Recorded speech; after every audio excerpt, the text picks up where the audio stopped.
ಎಲ್ಲರಿಗೂ ನಮಸ್ಕಾರ. ನಾನು ರೀಸೆಂಟಾಗಿ ಒಂದು 5 ಡೇಸ್ 6 ಡೇಸ್ ಆಯಿತು ಸೀರೆ ಫಾಲ್ಗೆ ಜಿಗ್ಜಾಗ್ ಮಾಡಿದ್ರೆ 1 ಲಕ್ಷ ರೂಪಾಯಿ ಸಂಪಾದನೆ ಮಾಡ್ಬೋದು ಅಂತ ಹಾಕಿದ್ದೆ. ಅದಕ್ಕೆ ತುಂಬ ಕಾಮೆಂಟ್ಸ್ ಬಂದಿದ್ದಾವೆ. ಕೆಲವೊಂದು ರಿಪ್ಲೈ ಕೊಡೋಕೆ ಆಗ್ತಾ ಇಲ್ಲ, ಕೆಲವೊಂದು ರಿಪ್ಲೈ ಮಾಡ್ತಾ ಇದ್ದೀನಿ.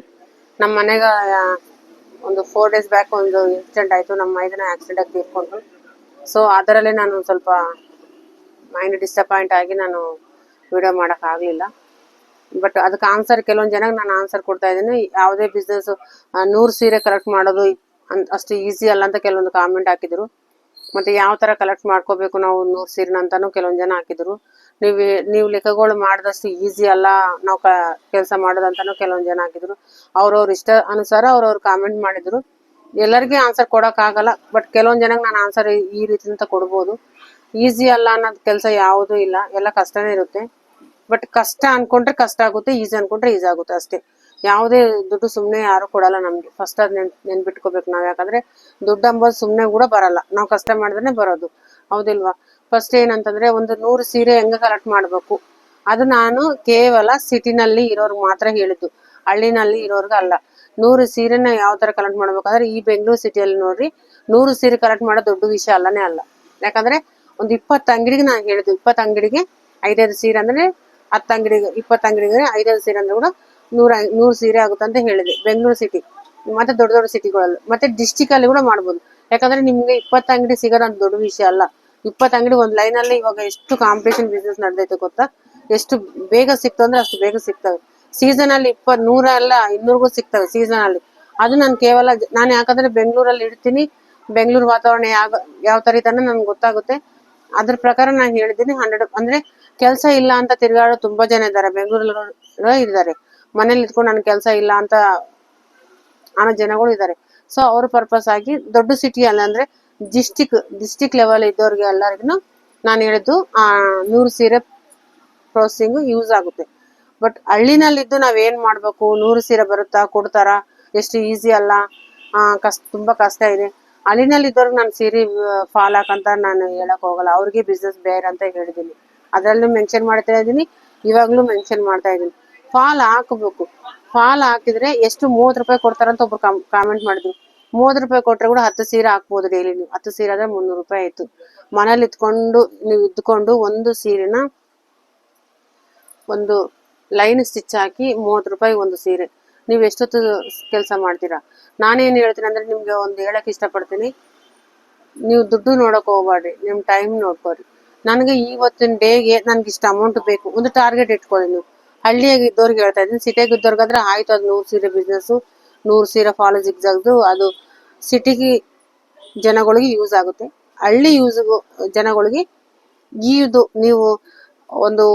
ನೀವೊಂದು ಯಾವ್ದೋ ಒಂದು ಹೊಲಕ್ಕೆ ಹೋಗಿ ಏನೋ ಕೆಲಸ ಬಿತ್ತೀರಾ, ಬೀಜಗಳು ಹಾಕ್ತೀರಾ, ಅಲ್ಲ ಸಜ್ಜೆ ತೆಗಿತೀರಾ. ಅದು ಯಾಕಂದ್ರೆ ಹಳ್ಳಿ ಜನಗಳಿಗೆ ಈ ವಿಷಯ ಗೊತ್ತಾಗ. ನಾನು ಹಳ್ಳಿಗಿಂತನೂ ಬಂದವಳಿದ್ದೀನಿ, ನನ್ಗೆ ಹಳ್ಳಿ ಕೂಡ ಕೆಲಸ ಕೂಡ ಗೊತ್ತು, ಸಿಟಿ ಕೆಲಸ ಕೂಡ ಗೊತ್ತು. ಸೊ ಅದರ ಅನುಭವದಿಂದ ತಿಳಿಸ್ತಾ ಇದ್ದೀನಿ ನಿಮ್ಗೆ ಅಷ್ಟೇ ಹೊರತು ನನಗೆ ಅನುಭವ ಇಲ್ಲಾರ್ದೆ ಯಾವ್ದು ಮಾತು ನಿಮ್ಮ ಹತ್ರ ನಾನು ತರ್ತಾ ಇಲ್ಲ.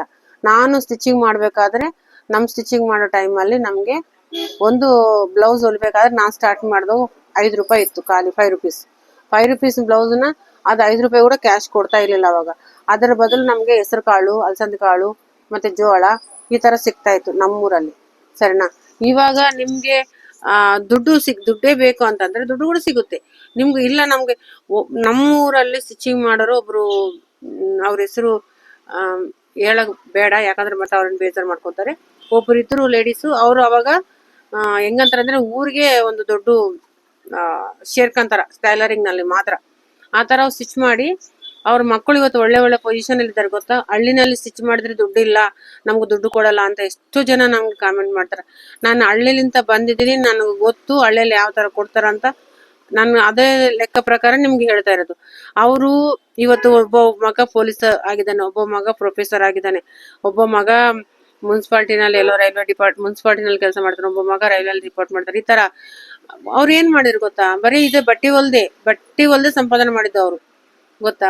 ನಮ್ಮ ಊರಲ್ಲಿ ಆಗಿರೋದು ನಾನು ಹೇಳ್ತಾರೆ. ಅವ್ರ ಮುಂದೆ ನಾನು ಅವಾಗ ಚಿಕ್ಕ ಹುಡುಗಿ, ನನ್ಗೆ ಗೊತ್ತಿಲ್ಲ ಅಂದ್ರೆ ಚಿಕ್ಕ ಹುಡುಗಿ ಅಂತ ಅಲ್ಲ, ಬಟ್ ನಾನು ಮ್ಯಾಚೂರ್ಡ್ ಮನ್ಸೋಳೆ ಇದ್ದೀನಿ. ಬಟ್ ಅವ್ರ ಮುಂದೆ ನಾನು ಚಿಕ್ಕ ಟೈಲರ್, ಅವ್ರು ದೊಡ್ಡ ಟೈಲರ್ ಅವಾಗ. ಆ ತರ ಅಷ್ಟು ಇದ್ದುಕೊಂಡು ಅವರು ಬರೀ ಟೈಲರಿಂಗ್. ಅವ್ರು ಏನ್ ತಗೊಂಡ್ರು? ಕಾಳು ತಗೊಂಡ್ರು, ಜೋಳ ಕೊಡ್ರಿ, ಹೆಸರು ಕಾಳು ಕೊಡ್ರಿ, ಬೇಳೆ ಕೊಡ್ರಿ, ತೊಗರಿ ಕೊಡ್ರಿ, ಈ ತರ ತಗೊಂಡು ಅವ್ರು ಚೀಲ ಚೀಲ ಗಂಟ್ಲ ಕಟ್ಟಿ ಹಾಕಿ, ಯಾಕಂದ್ರೆ ಅದು ಈಸಿ ಕೆಲಸ, ಪ್ರೊಸೆಸಿಂಗ್ ಈಸಿ ಇತ್ತು ಅವ್ರಿಗೆ ಅವಾಗಿನ ಕಾಲದಾಗ. ಈಗಿನ ಕಾಲದಾಗನು ಮಾಡ್ಬೋದು. ಈಗಿನ ಕಾಲದಾಗ ಏನ್ ಬೆಳೆ ಬೆಳ್ತಾ ಇಲ್ಲನ, ಬೆಳೆ ಬೆಳಿತಾರೆ, ತರಕಾರಿ ಬೆಳಿತಾರೆ, ಜೋಳ ಬೆಳಿತಾರೆ, ಕಾಳು ಬೆಳಿತಾರೆ, ಅಕ್ಕಿ ಬೆಳಿತಾರೆ, ಎಲ್ಲ ಬೆಳಿತಾರೆ. ಇವಾಗಿನ ಕಾಲನು ಬೆಳಿತಾರೆ. ನಿಮ್ಗೆ ಅನುಕೂಲ ಆಯ್ತು ದುಡ್ಡು ಇಸ್ಕೊಳ್ಳಿ, ಅನುಕೂಲ ಆಗಿಲ್ಲ ಅಂದ್ರೆ ಮಾತ್ರ ಕಾಳು ಕಡ್ಡಿ ಇಸ್ಕೊಂಡು ಜಮಾ ಮಾಡ್ಕೊರಿ. ಅವ್ರು ನೆಟ್ ಕಟ್ತಾ ಇದ್ರು, ನಾನ್ ನೋಡ್ಬೇಕಾದ್ರೆ ನಮ್ಮ ಊರಲ್ಲಿ ಟೈಲರ್ ಒಂದು ರೂಮ್ನಾಗ ನೆಟ್ ಕಟ್ಟಿ ಹಾಕ್ತಾ ದೊಡ್ಡ ದೊಡ್ಡ ಚೀಲಗಳು ಕಟ್ಟಿ ಹಿಂಗ ಒಂದ್ರ ಮೇಲೆ ಒಂದು ಜೋಡಿಸ್ತಾ ಇದ್ರು, ನಾನ್ ನೋಡಿದೀನಿ. ಅದರ ಪರ್ಪಸ್ ನಿಮ್ಗೆ ಹೇಳ್ತಾರೆ. ಅದು ಊರಿನಲ್ಲಿ ಇದು ನನ್ಗೆ 20 ರೂಪಾಯಿ ಕೊಡ್ತಾರೆ. ಇನ್ನೊಂದನೇ ಹೇಳ್ತೀನಿ, ಈಗ ಒಂದು ತಾಂಡ ಇದೆ ನಮ್ಮ ಪಕ್ಕದಲ್ಲಿ, ನಮ್ಮ ಊರ್ ಪಕ್ಕದಲ್ಲಿ ತಾಂಡ ಅಂದ್ರೆ ನಿಮ್ಗೆ ಗೊತ್ತಾಗ್ತಿರ್ಬೋದು, ಲಂಬಾಡಿ ತಾಂಡ ಅಂತಾರ ನಾ ತಾಂಡ. ಅಲ್ಲಿ ಒಂದು ಸ್ಕೂಲ್ ಯೂನಿಫಾರ್ಮ್ ಹೊಲ್ದ್ರೆ ಇವಾಗ ನನ್ನ ಸ್ಟೂಡೆಂಟ್ ಅಲ್ಲಿ ಸ್ಟಿಚ್ ಮಾಡ್ತಾರೆ. ನಾನು ಯಾರೋ ಹೆಸರು ಮೆನ್ಷನ್ ಮಾಡಲ್ಲ, ಯಾಕಂದ್ರೆ ಯಾರಿಗೂ ನಮ್ಮ ಹೆಸರು ತಗೊಂಡಿದ್ದಾರಂತ ನಾನು ಅನ್ಸ್ಕೊಳಕ್ ಇಷ್ಟ ಇಲ್ಲ. ಸೊ ನನ್ನ ಸ್ಟೂಡೆಂಟೇ ಮುದ್ದಾಮ್ ಈಗ ಅಲ್ಲೇ ಹೊಲಿತಾ ಇದ್ದಾಳೆ ಹುಡುಗಿ. 200 ರೂಪಾಯಿ. ನಾನು ಮೊನ್ನೆ ರೀಸೆಂಟ್ ಆಗಿ ಒನ್ ವೀಕ್ ಬ್ಯಾಕೆ ಕೇಳಿದ್ದೀನಿ, ಏನ್ಮಾ ಎಷ್ಟು ತಗೊಂತಾ ಇದ್ದ ದುಡ್ಡು ನೀನು ಅಂತಂದ್ರೆ 20, ನನ್ಗೆ 200 ರೂಪಾಯಿ ಕೊಡ್ತಾರೆ. 200 ರೂಪಾಯಿ ಒಂದು ಸ್ಕೂಲ್ ಯೂನಿಫಾರ್ಮ್ದು, ಒಂದು ಚಡ್ಡಿ, ಒಂದು ಅಂಗಿ, ಇಲ್ಲ ಒಂದು ಫ್ರಾಕು, ಒಂದು ಶರ್ಟ್, ಈ ತರ ಹೊಲ್ದ್ರೆ 200 ರೂಪಾಯಿ ಕೊಡ್ತಾರೆ. ನೀ ಎಷ್ಟು ಹೊಲಿತೀಯಮ್ಮ ದಿನ ಅಂತಂದ್ರೆ 5 ಹೊಲಿತೀನಿ. ಚಿಕ್ಕ ಹಳ್ಳಿ, ಏನಿಲ್ಲ ಅಂದ್ರೆ ಒಂದು 200-300 ಮನೆಗಳು ಇರ್ತಾವ ಅಷ್ಟೇ, ಓಕೆನಾ. ಅದರಲ್ಲಿ 5 ಸೆಟ್ ಡೈಲಿ ಕನ್ಫರ್ಮ್ ಆಗ, ಯಾಕಂದ್ರೆ ಅದರಲ್ಲಿ ಏನ್ ಕೆಲ್ಸ ಇಲ್ಲ, ಓವರ್ಲಾಕ್ ಇಲ್ಲ, ಆಮೇಲೆ ಐರನ್ ಇಲ್ಲ, ಮತ್ತೆ ಹಂಗೆ ಸ್ಟಿಚಿಂಗ್ ಮಾಡೋದು ಹೆಮ್ಮಿಂಗ್ ಇರಲ್ಲ, ಶರ್ಟ್ಗಳಿಗೆ ಹೆಮ್ಮಿಂಗ್ ಇರಲ್ಲ, ಓನ್ಲಿ ಬಟನ್ಸ್ ಮಾತ್ರ ಇರ್ತವೆ. ಫ್ರಾಕ್ ಆದ್ರೆ ಟೋಟಲ್ ಸ್ಟಿಚ್ ಹಾಕಿ ಬ್ಯಾಕ್ ಸೈಡ್ ಬಟನ್ಸ ಉಕ್ಸ ಅಷ್ಟೇ. ಶರ್ಟ್ ಆದ್ರೆ ಫ್ರಂಟಲ್ ಗುಂಡಿ, ಫ್ರಾಕ್ ಆದ್ರೆ ಬ್ಯಾಕ್ ಸೈಡ್ ಉಕ್ಸು, ಇಷ್ಟೇ. ಅದಕ್ಕ ಅವ್ರು 5 ಮಾಡಿದ್ರೆ ದಿನ ಎಷ್ಟಾಯ್ತ್ರಿ? 1000 ರೂಪಾಯಿ ಆಯ್ತು. ತಿಂಗಳಿಗೆ ಎಷ್ಟಾಯ್ತು? ಮತ್ತೆ ಅನ್ಬೇಡಿ ನೀವು ಲೆಕ್ಕಗಳು ಕರೆಕ್ಟ್ ಆಗ್ತೀರಾ ಅಂತ, ಲೆಕ್ಕಗಳಲ್ಲ, ನಾನು ಇದ್ದದೇ ಹೇಳ್ತಾ ಇದ್ದೀನಿ ನಿಮ್ಗೆ. ತಿಂಗಳಿಗೆ ಎಷ್ಟಾಯ್ತು? 30,000 ರೂಪಾಯಿ ಆಯ್ತು. ನೀವು ಹಳ್ಳಿಯಲ್ಲಿ ಇಟ್ಕೊಂಡು ಏನು ಮನೆಯಿಂದ ಹೊರಗೆ ಹೋಗ್ಲಾರ್ದಂಗ ತಿಂಗಳ 30,000 ಸಂಪಾದನೆ ಮಾಡಿದ್ರೆ ನಿಮ್ ಮುಂದೆ ಯಾವ ಸಾಫ್ಟ್ವೇರ್ ಇಂಜಿನಿಯರ್ ಕೆಲ್ಸಕ್ಕೆ ಬರ್ತಾರೆ? ನನ್ಗೆ ಹೇಳ್ರಿ ಆನ್ಸರ್. ನಾನು ಮನೇಲಿದ್ದು ಕೂಡ ನೀವು ಸಂಪಾದನೆ ಮಾಡ್ಬೋದು. ಹೆಣ್ಮಕ್ಳಿಗೆ ಯಾಕ ನಾನು ಪ್ರೋತ್ಸಾಹ ಕೊಡ್ತಾ ಇದ್ದೀನಿ ಅಂದ್ರೆ, ಯಾರು ಕೂಡ ನೋಡ್ರಿ, ನಿನ್ನ ನಮ್ ಮೈದನ ತೀರ್ಕೊಂಡ್ರಿ ಆಕ್ಸಿಡೆಂಟ್ ಆಗಿ. ನಾನು ಉದಾಹರಣೆಗೆ ಹೇಳ್ತಾ ಇದ್ದೀನಿ. ನಂಗೆ ತುಂಬಾ ಬೇಜಾರಾಗಿದೆ, ಯಾಕಂದ್ರೆ ಇವತ್ತು 4 ಡೇಸ್, ನಾಳೆ ನಿಮ್ಗೆ ವಿಡಿಯೋ ಬಂದ್ರೆ ನಿಮ್ಗೆ 5 ದಿನ ಆಗುತ್ತೆ. ನಾಳೆ ದಿನಕ್ಕೆ ನೋಡ್ರಿ, ನನ್ನ ನೆಗಣಿಗೆ ಏನು ಗೊತ್ತಿಲ್ಲ, ಹೊರಗೆ ಹೋಗೋದು ಮಾಡೋದು ಎಲ್ಲ ನನ್ನ ಮೈದನೇ ಮಾಡ್ತಾ ಇದ್ದ.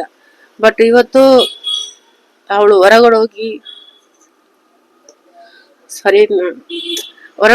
ಕೆಲಸ ಮಾಡ್ಕೊಂಡು ಅವಳು ಅಳ್ತಾ ಇದ್ರೆ ನನ್ಗೆ ಅನಿಸ್ತಾ ಇದೆ, ಅಕ್ಕ ನನ್ಗೆ ಏನೂ ಗೊತ್ತಿಲ್ಲ, ನಾನು ಹೊರಗೆ ಹೋಗಿ ಹೆಂಗ ಬದುಕಲಿ. ಯಾಕಂದ್ರೆ ಅವಳಿಗೊಂದು ತರಕಾರಿ ತರೋದನ್ನು ಗೊತ್ತಿಲ್ಲ. ಆ ತರ ಸ್ವಲ್ಪ ಸಾರಿ, ಏನ್ ಅನ್ಕೋಬೇಡ್ರಿ, ನನ್ಗೆ ಸ್ವಲ್ಪ ದುಃಖ ಬಂತು.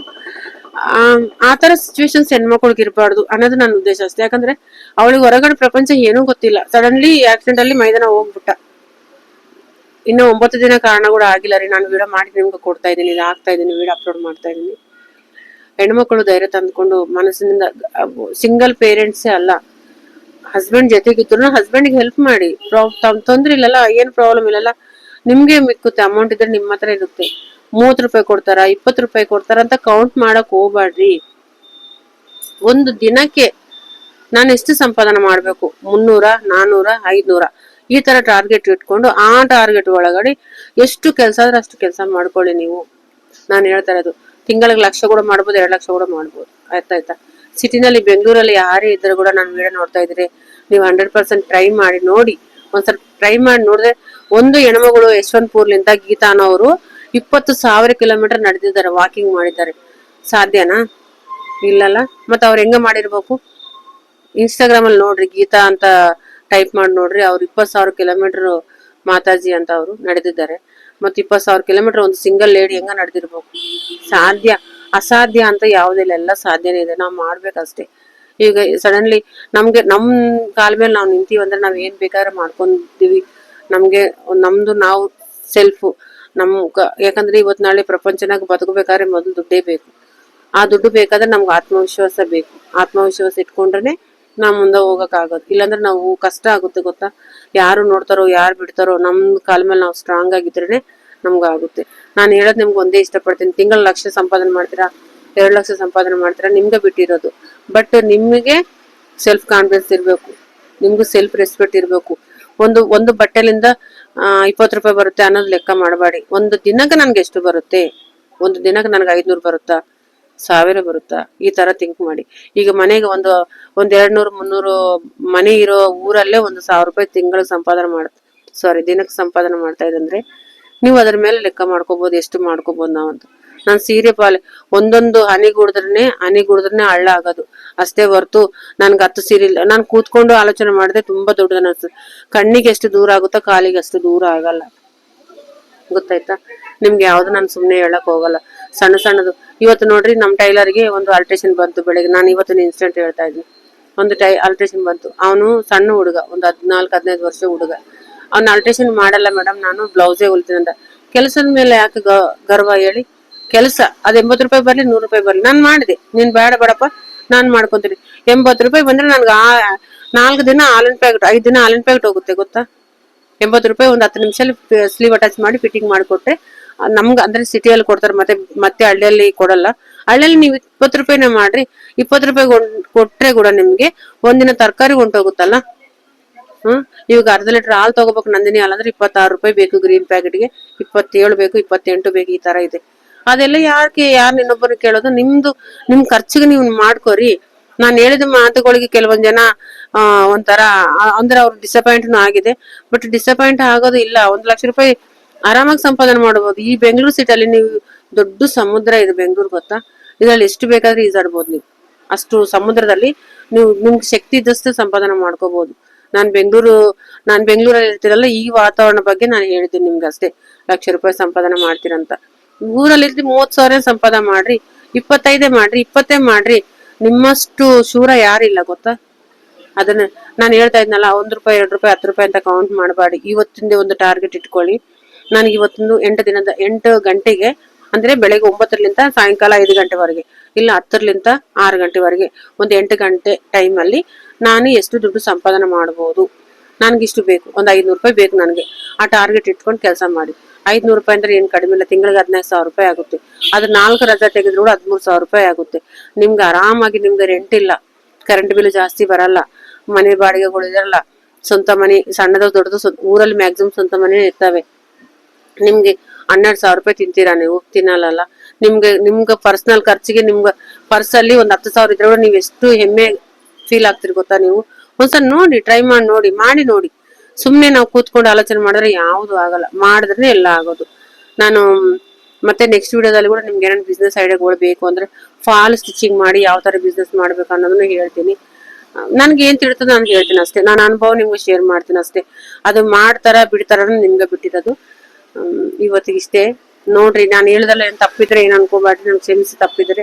ನಾನು ಎಲ್ಲಾ ಹೆಣ್ಮಕ್ಳಿಗೆ ನಿಮ್ ಕಾಲ ಮೇಲೆ ಸ್ಟ್ಯಾಂಡರ್ಡ್ ಆಗ್ಬೇಕು ಅನ್ನೋ ಒಂದು ಉದ್ದೇಶಕ್ಕೆ ಇವತ್ತು ಮನಸ್ಸಲ್ಲಿ ನೋವಿದ್ರೆ ಕೂಡ ನಾನು ವಿಡಿಯೋ ಅಪ್ಲೋಡ್ ಮಾಡ್ತಾ ಇದ್ದೀನಿ. ಯಾಕಂದ್ರೆ ಈ ಇನ್ಸಿಡೆಂಟ್ ಆಗಿ 4 ದಿನದಲ್ಲಿ ಮಾತಾಡಿದ ಮಾತುಗಳು ಅವು ಇವು ಎಲ್ಲ ನೆನಪು ಬರ್ತಾ ಇದ್ರೆ ಒಂಥರ ಬೇಜಾರ್. ಮನುಷ್ಯ ಅಲ್ವಾ, ನಮ್ಮ ಮನುಷ್ಯತ್ವ ನಮ್ಮ ಇದೆ ಅಲ್ವಾ, ನಮ್ಗೂ ಒಂದು ನಮ್ದು ರಿಲೇಷನ್ ಅನ್ನೋದೊಂದು ಪ್ರೀತಿ ಇರುತ್ತಲ್ಲ, ಸ್ವಲ್ಪ ಬೇಸರ ಆಗ್ತಾ ಇದೆ. ಬಟ್ ಏನು ಮಾಡಕ್ಕಾಗಲ್ಲ. ನಮ್ ಕೋಸಿಸ್ಟರ್ ನೋಡಿದ್ರೆ ಅವಳಿಗಂತೂ ಏನೂ ಗೊತ್ತಿಲ್ಲ, ನಿಜವಾಗ್ಲೂ ಏನೂ ಗೊತ್ತಿಲ್ಲ ಅಂತವಳು ಇವಳು ಏನ್ ಮಾಡ್ಬೇಕಂತ ಕ್ವಶನ್ ಮಾರ್ಕ್. ನನಗೆ ಕ್ವಶನ್ ಆಗ್ತಾ ಇದ್ರ, ಅಕ್ಕ ನಾ ಏನ್ ಮಾಡ್ಬೇಕು ಅಂತ. ಈ ಕ್ವಶನ್ ಇನ್ನೊಬ್ಬ ಹೆಣ್ಮಗಳು ಇನ್ನೊಬ್ರಿಗೆ ಹಾಕ್ಬಾರ್ದು.